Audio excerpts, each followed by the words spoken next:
Ito ang GMA Regional TV News. May init na balita sa Visayas at Mindanao, hatid ng GMA Regional TV.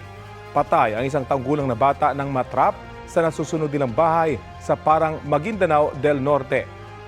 Cecil, anong naging sanhi ng apoy?